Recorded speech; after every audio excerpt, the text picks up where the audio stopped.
दिल्ली दंगों का ये किया था, वैसा हम फिर भी करेंगे अगर किसान आंदोलन ऐसे ही चलता रहा तो आंदोलन के नाम पे ये जो कर रहे हैं उसको हम कर सकते हैं ध्वस्त।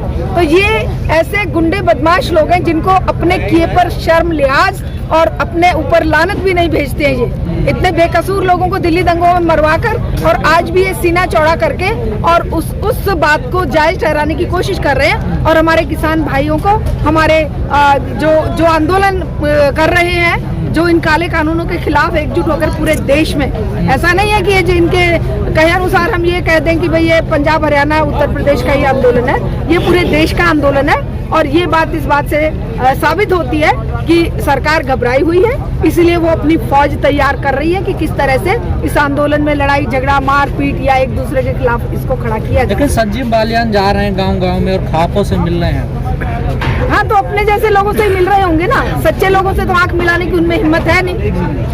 सच्चे और सही लोगों से, सही किसान नेताओं से या सही किसान नेता छोड़िए, हमारा एक जो मजबूत किसान है उसके सवालों का जवाब उनके पास नहीं है। तो वो उन खाप पंचायत के नेताओं से मिलेंगे जो वो वाले होंगे जो बिना बात में किसी लड़की ने किसी लड़के से शादी कर लिया, लड़के ने लड़की से कर दिया और वो उसको मौत की सजा सुनाते हैं या उनको कहते हैं कि भाई ये गलत हुआ। ऐसे ही कोई लोग होंगे। अदरवाइज खाप पंचायतें भी अब मॉडर्न हो गई हैं और किसान आंदोलन को पूरा समर्थन खाप पंचायतें दे रही हैं। लेकिन अभी खबरें आ रही हैं जब से 28 तारीख की जो घटना हुई है कि खाप पंचायतें सरकार के विरोध में पंचायतें हो रही हैं, चाहे मुजफ्फरनगर और देश भर में सारी जगह। लेकिन संजीव बालियान कह रहे हैं कि ये आंदोलन जो चल रहा है देश में खाप का नहीं है। ये तो देखिए कुछ भी कहेंगे। अब ये जब झूठ इनकी ना, जब इनके प्रधानमंत्री ही हर सांस में 10 झूठ बोलते हैं, जब प्रधानमंत्री हर सांस में 10 झूठ बोलते हैं तो आप कल्पना कीजिए कि साधारण जो इसका कार्यकर्ता है या जो इनका MP MLA है वो कितनी झूठ बोलता होगा। एक पद होता है, गरिमा होती है पद की, वो उस पद की गरिमा को भी तार तार करते हुए कितने बार झूठ बोले हैं कि अगर नोटबंदी से काला धन ना आए, अगर नोटबंदी से ऐसा ना हो वैसा ना हो तो मुझे चौराहे पर खड़े करके सजा देना। कभी उन्होंने आकर कहा कि मुझे सजा दीजिए मैं खड़ा हूँ, वो भी झूठ था। किसी तरह के कितने झूठ, कितने मतलब बार बार फिर वही बात आती है कि झूठ कितने बोलने पर वोट तो नहीं देती है ना जनता वोट देती नहीं है।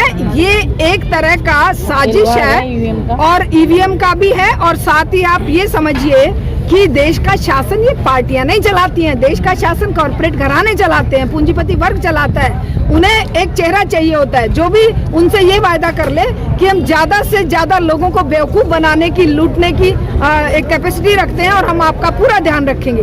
वो वायदा जो कर ले, उस वायदे पे जो इनके लिए पूंजीपतियों के लिए खरा उतर जाए, उसका चेहरा ये सालों पहले टीवी में दिखाना शुरू करते हैं। मोदी जी का भी ऐसे ही किया, सालों पहले दिखाना शुरू कर दिया, घर घर मोदी, हर हर मोदी। और भाई क्या क्या नहीं कहा, क्या क्या नहीं कहा कि भाई मोदी है तो मुमकिन है और मोदी होगा तो ऐसा होगा वैसा होगा, 15 लाख खाते में आएंगे। 15 लाख खाते में तो नहीं आए लेकिन 14 लाख का सूट जरूर वो पहनकर खड़े हो गए। उन्होंने 14 लेकिन मैडम आज गुजरात के जो निकाय चुनाव उनके नतीजे आए, बीजेपी ने सबका सूपड़ा साफ कर दिया वहाँ पर। देखिए ये तो इनके अपने ऐसे वो हैं कई स्टेट जहाँ पर ये हर तरह के दाव खेलते हैं। और मैं फिर से कहूँ, चुनावों पर मत जाइए, आंदोलनों पर जाइए। सरकार चुनाव पे जाती है ना। देखिए सरकार कहती है अच्छा काम कर रहे तभी तो लोग हमें वोट दे रहे हैं। ये चुनावों का खोखलापन अब जनता के सामने साबित हो रहा है और चुनावों से विश्वास जनता का उठता जा रहा है। क्यों?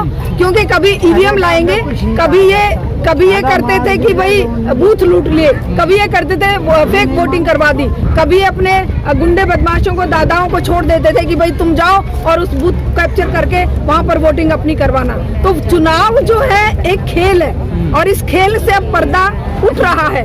कभी EVM के नाम पर ये धांधली करके जिताएंगे और कभी विपक्ष को भी जीतने देंगे, EVM का विरोध ना कर पाए। पंजाब में जिता दिया, बड़े चुनाव में खुद जीतेंगे, छोटे चुनाव में विपक्ष को भी। निकाय जैसे चुनाव तो बैलेट पेपर से होते हैं। इन्हीं अगर बैलेट पेपर से होते हैं ना तो बैलेट पेपर में भी अपने तरीके से ये सब कुछ करना जानते हैं। ऐसा नहीं है कि भाई वो चुनाव जैसे को नतीजे आ जाए ऐसे तो लगता है कि गुजरात की जो जनता है उसे कोई फर्क ही नहीं है किसान कानूनों से, तो फर्क देखिए, नहीं है। अगर गुजरात की जनता को फर्क नहीं है, आप इससे ये अंदाजा लगाएंगे तो ये गलत होगा, क्योंकि सिंघू बॉर्डर पर गुजरात के किसानों की टीम मैंने खुद देखी है। और सिंघू बॉर्डर पे यहाँ तो मैं नहीं मिली हूँ, लेकिन वहाँ पर मैं गुजरात के किसान नेताओं से भी मिली हूँ और बहुत बड़ी टीम वहाँ पर सिंघू बॉर्डर पर आई हुई थी। और गुजरात में भी खुद आप अगर जाकर देखें, बहुत बुरा हाल है किसानों का। उनका तो हरियाणा पंजाब से ज्यादा बुरा हाल है, क्योंकि वहाँ पर तो ये एमएसपी और इसकी कहानी कुछ मायने नहीं रखती। विकास साहब का एक बयान आया था अभी, उन्होंने कहा अगर एक फसल हमें नष्ट करनी पड़ी तो हम उसे नष्ट कर भी देंगे। और कई जगह से वीडियो आई कि कुछ लोगों ने खड़े गेहूं पे अपनी फसलें नष्ट कर भी दी। देखिए, ये इस बात को तो मैं जायज नहीं मानूंगी। चाहे टिकैत साहब ने किसी भाव में कही होगी, उनका भाव ये नहीं रहा होगा कि वो फसलें नष्ट करें, क्योंकि देखिए इस पृथ्वी पर जीव जगत का हर प्राणी किसान पर निर्भर करता है, चाहे वो चींटी है, चाहे वो बड़े से बड़ा पहलवान है, क्योंकि खाना किसान ही प्रोवाइड कराता है। एक चींटी भी अगर कुछ आटे का दाना लेती है तो किसान का उगाया हुआ लेती है, तो किसान ऐसी बात कभी करेगा नहीं। हाँ, ये हो सकता है कि गुस्से में वो जितनी मेहनत से अपनी फसलें तैयार करके काटता था और जिस हिसाब से वो काम करता था, उसमें अब रोष और दुख और कष्ट के कारण हो सकता है कि वो कहीं कहीं पर ये सोच रहा हो कि भाई इसकी जगह कुछ और लगा देता हूँ, इसमें ज्यादा देखभाल की जरूरत पड़ रही है।